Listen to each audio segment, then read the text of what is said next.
Let's get talking now. Given the downward pressure on the Naira as a result of the steep decline in the foreign exchange revenue accrued to the government from petroleum, the CBN has taken a series of measures aimed at addressing issues such as Naira devaluation, introduction of the Naira for dollar scheme, the diaspora remittances and all of that, the ban of sale of foreign exchange to Bureaux De Change operators, amongst others. Well, despite these monetary policies established by the Apex Bank to stabilize the entire system and the foreign exchange market, the gap in exchange rates still remains widened, making it difficult for businesses to source for foreign exchange, whilst limiting the top line performance for consumers, good players.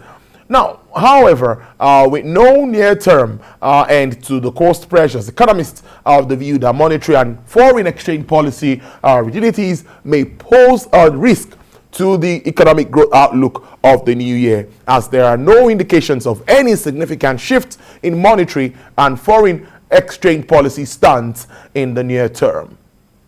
Well, let's talk. I have with me live in our Lagos studio as we look at the impact, of course, of the foreign exchange policies and monetary policy stance on businesses and the entire economy. I have the Chief Investment Officer, AfriInvest West Africa. Thank you so much for your time, Mr. Robert Omotunde. It's good to see you. Happy New Year. Happy New Year to you. Thank you for having me. Yeah. I want us to start with the monetary policy stance of the central bank, which we saw in 2021. I think at the moment we still have NPR at 11.5. We have asymmetric corridor plus 100, 700 basis points. Cash reserve ratio 27.5%. Liquidity ratio at 30%.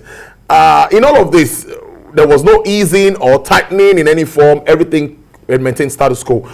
What do you think, or what's your assessment of this? Do you see any changes moving in 2022? Well, first, let's look at 2021, like you mentioned. If you look at the different policy parameters, from liquidity ratio, I mean, at some point we even have to stop talking about liquidity ratio because it's been at 30% yes. for almost a decade now. That's true. You know, talking about cash reserve ratio, which is the CRR, currently at 27.5. There is the argument about effective CRR, you know, that is what the banks actually get debited, either because at the time when the reconciliation is supposed to be done between the central bank and the banks, they are not done, you know, as at when due. Now that takes effective CRR close to 30% and above. Then you talk about the NPR itself, which is supposed to be an anchor rate, but as we speak, seems to have, you know, taken the back seat. It's not really a leading indicator anymore. Now again, that's because the central bank is able to use other measures to achieve its monetary policy objectives, right? No, in normal climes, monetary policy rate is supposed to be the guide. You know, if you want to tighten, you take the rates higher. If you want to, you know, loosen, you take the rates lower. But in our environment, the central bank can still achieve the objective of tightening without tweaking the NPR. And how are they able to do it? One of the ways they can do it is to use the CRR, should I say, the unconventional methods, such as the effective CRR, for example. You can put CRR at 27.5, but you can effectively determine what that will be. You know, other measures could be the mop-ups that we see at the, you know, at the OMO level. That's the open market operation, which the central bank conducts from time to time, typically every week, you know, just to control the volume of money supply in the system. And you know, when you reduce the money supply in the system, what you're doing essentially is tightening. So that's why they are able to achieve that objective without necessarily tweaking the rate. But when you look at the core of monetary policy in 2021, it seemed as though the Monetary Policy Authority focused on the, you know, the recovery, because after the 2020 episode of slow economic growth, the central bank has been pursuing consistent policy to recatalyze the economy, more like reflate growth. We saw some of the impact, which we tend to be somewhat a recovery of what we saw in 2020, as, you know, not so much as to see the level of growth we would have expected to see. The way we interpret it is we merely just recovered in 2021. Now, that policy objective of central bank has been more tilted towards, other objectives, whilst they are still trying to keep their mandate of price stability.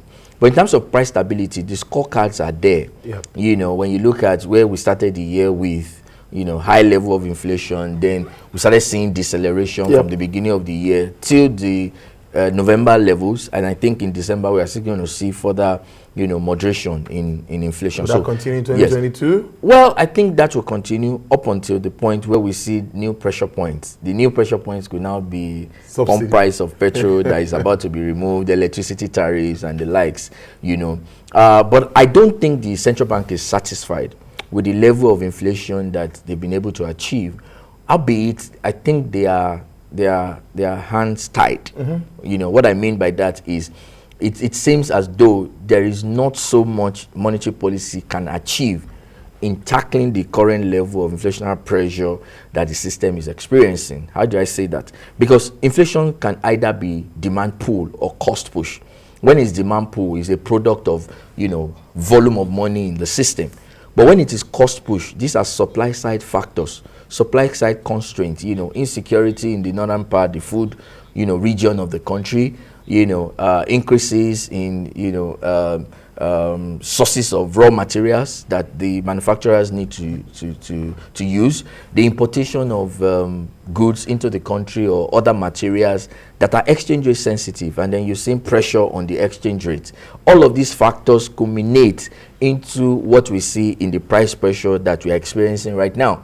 Unfortunately, there is a limit to what the central bank can do, in tackling that. So overall, I think it was a difficult year for the Monetary Policy Authority when you are to judge them by their core mandate of exchange rate stability and price stability.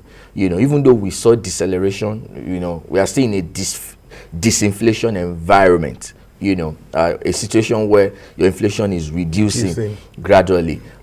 But is that the level the central bank or the Monetary Policy Authority want to achieve? Definitely not, because the long run inflation level should be between 10 to 12%. Right now we are above that. So the objective of the central bank will be to now put a rein on price levels in 2022 now that we are in currently. Let me follow up with asking that what new arsenals do you think the CBN, what can they deploy at this moment? The last time the CBN governor came out and said they've tried all forms of, so what new things do you think could be done? What reforms can be done before we move to the FX market? Because talking to you around the economy is always very interesting and time flies really on. So but tell us what you think can be done in direct terms. Well, I know it borders on what we have always said, which is that for us to run an economy of this nature, Nigerian economy has,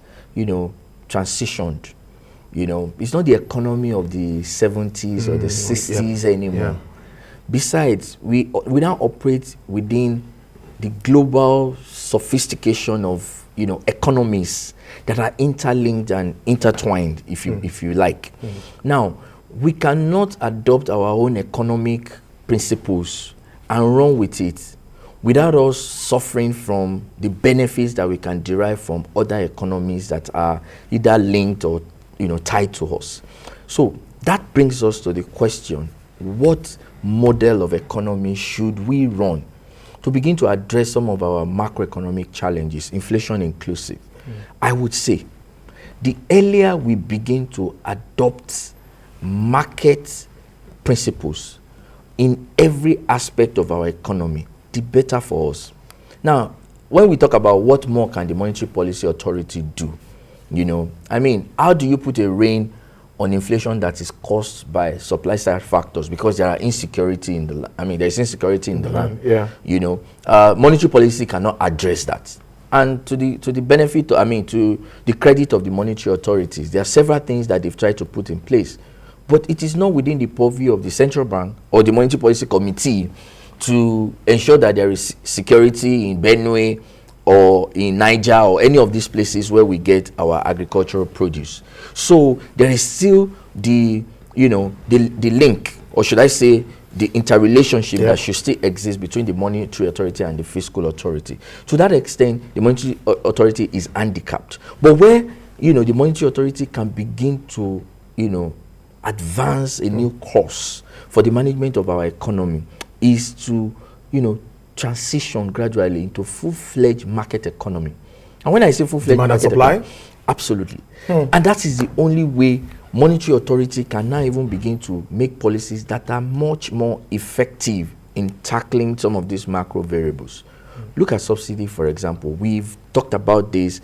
You know, I mean, there was a time that I even thought we were done with it. With subsidy. You know, but it always comes back. And now it's worse because elections come next year, 2023. I doubt how. And those in power, we always try to, you know, manage the sentiments of the people. So, but, I mean, it's to our benefit. I mean, look at your introduction and the debt levels that we are experiencing right now is getting towards the threshold that is becoming unsustainable. World Bank, IMF are beginning to advise us that the earlier we put a rein on our debt profile, the better.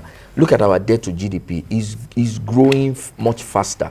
And the danger is that it's growing at a level where we are borrowing to service debt and borrowing to fund recurrent expenditure. These are unsustainable levels that we need to begin to address. So one first thing that I would advise will be, let's start moving gradually towards full-fledged market economy. Foreign exchange inclusive. You know, the earlier we allow demand and supply play the role that it's supposed to play in the management of our currency, the better for us. Because it is then that people can become rational, that citizens can become rational, rather than go to the, you know, central bank's window and get dollars cheap, when the market reflective rate for that, you know, dollar you're getting like is 100 Naira. You know, I mean, we could model it, we could attempt different valuation of the currency, and you'll find out that there is some sort of mispricing, you know. Now, we now exist in a global space where, you know, especially in 2022, where we expect a lot of policy normalization. Policy normalization meaning you would expect interest rate to begin to rise. Fed has already signaled that, you know, Bank of England already made a move.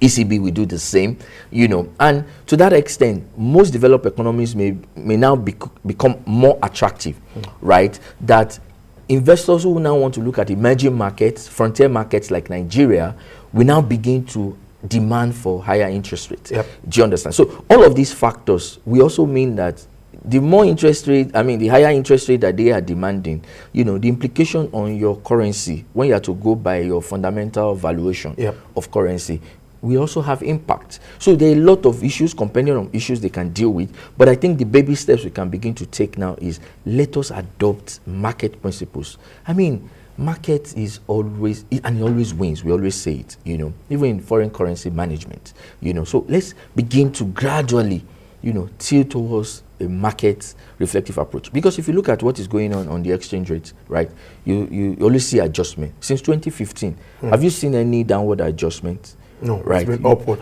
Especially at the central bank window. True. You always see it catching up with the market. Catching up with the market. Yeah. I mean, so those are the issues. You know, let's stay with the forex issue. We've seen a lot of schemes introduced by the central bank, all to lure more people to bring in money, particularly from the diaspora and all of that. The Naira for dollar thing was there, and final one was the ban on the BDCs, which many people believe that they also have their role in all of this, you know, in stabilizing the market. Would you say, what would be your reaction to some of these moves or introduction of some of these initiatives by the central bank? It doesn't seem like it's working. You know, it ties back. So when you do what Naira for Naira scheme, you know, so that you bring your dollars through the official window, they also have, you know, these guys that are going to exist at this level are also checking the alternative market. The alternative market we often don't like to mention, right? And when they look at the alternative market, they see that there's a possibility that they can get higher than what they are likely to get at the official window. Their natural inclination, you know, every human being is rational, is to, I mean, if someone says, I could exchange your $1 for 570, yes, and another says I could exchange it for 435. You know, even 400. It's natural. I mean, it's natural that someone will go for the one that is higher. Of course. Do you understand? So those are the issues that you know, are bedeviling some of those policies that are coming up. And that's why I said that the moment we begin to embrace market system, everybody benefits. And I begin to highlight them. From the level of the central bank is spending a lot of the reserves to defend the currency. True. But their pricing is around 430 currently, based on the data we got as at 31st of December, and it's now exchanging at the SMIS I&E FX window at 435. Now, that same dollar, could be exchanged at a closer to market rate, which in my view will be something slightly higher than 500. Now, what that does is, for the same amount of dollars the central bank intends to sell, they're able to keep some part of the reserves. You understand? So it saves the reserves. On the other hand, look at the exchange rate that is used for the budget preparation, right? Now, if you go towards a more market reflective, exchange rate, the federal government also benefits. You understand? Yeah. Then individuals that are using this USD, they become more rational, given their same level of income. They become more rational. If you would take a trip 3 times in a year, at that time you are thinking you should reduce it to 2 times. You understand? Depending on how it affects you and how your income can accommodate it. But the moment we are not doing that, and we are trying to protect, in quotes, because we are not really protecting the country, so to speak, because at the end of the day, you just find out that a part of the reserves is used to fund the lifestyle of Nigerians, some of whom can afford to pay the market reflective rates. So one solution to me, and that we should begin to look at in 2022, and because I see that things will get tougher in the sense that from the fiscal angle, it seems like the revenue of government is still weak, dwindling, and government is trying a lot. Today there's an introduction of charges which has been introduced for fixed income transaction in the financial market, all to increase, the revenue of government. But when you look at the pace of increases in revenue, including the ingenious ways that the federal government is coming up with, the expenditure is rising faster than the pace of revenue growth that we are experiencing. So the consequence of that is that borrowing will increase, as we are already seeing. Now, the danger of borrowing is when you borrow to fund recurrent expenditure, or you are borrowing to repay outstanding debt, then the country is in trouble. And these are the things we are trying to guide against. So we need to begin to watch our pace of borrowing. We can't just say, okay, because there are no revenues, these spendings must be done anyways, so we must borrow. You understand? So, what makes the spendings compelling, right? And it all speaks to, when I want to summarize our problem on the economy, it's about markets. Once we allow market, things begin to work.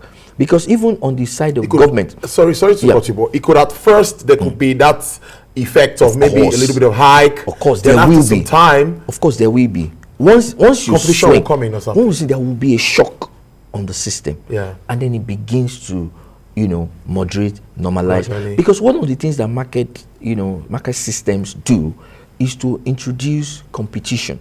People become more competitive. Yeah. So when you see shocks, for instance, let's use petroleum pump price as an example. The moment you liberalize that sector completely, and different petroleum marketers can go import their products, or by the time Dangote refinery comes on stream, they can get their products from Dangote. They will begin to look at how best can they do this in such a way that they become competitive. Because when you have up to 5, 6, 7, 10 players in that market, one player is trying to outsmart the other, and that's where competition comes in. It's sweet. Difference, everything is around, and you have to drive to get where it is sweet. So if you have 2, 3 filling stations on your street, on your axis, you could decide that okay, this one is more competitive, and that's where you see people gravitate towards. And the other will say, oh, why are people not driving to my filling station? And then we have to do something. Competition will win at the end of the day. These are the things that we're saying, but sometimes it's not a popular decision. Yes. Because the moment you say, oh, we are doing away with subsidy, Nigerians are already shouting, labor will rise. Labor is already giving dates and all of that. And those in government too, they know that they were elected, and so because of the fear of being re-elected, most times we dance to the tune of the people. But the way I look at it is sometimes it's about leadership. If leadership can come up and say, this is what, even though I know this view is not popular, But I think this is what is best for you at this time. And you stick to it and you stand by it, you know. And government also leads by example. Leading by example means that sometimes you need to cut your own, you know, spending as well, you know, because again, we are still having issues of corruption here and there, you know. So if we can begin to address these issues, but I tell you, our solution starts from when we begin to look at, you know, market system. We pose as though we are a very rich country, which we are not. No, that's not true. You know, we're not a rich country, so why should we want to subsidize electricity, subsidize petroleum product, you know, still subsidize this and that? I mean, people are rational. Let's begin to allow people do, you know, become rational as they are. Every human being, no human will see a gutter and jump into it. It's not possible with your eyes wide open. So the moment we begin to allow market systems, people's reasoning will come into place. You think that we are so exotic in this country that we like foreign products. Let our exchange rate be market reflective, then you will know that people are not so exotic. That's when you will know. That's when you will know. Nigerians will tell you, oh, locally made is better. I tell you. Because there's an economics to, you know, imported products. Interesting conversation there, I must tell you. I feel like going on, but time won't let me. I've been speaking to the Chief Investment Officer at AfriInvest West Africa, our own Mr. Robert Omotunde. Thank you so much for joining us on the show today and making sense of all of these issues. Thank you. Do enjoy the rest of your day. And you.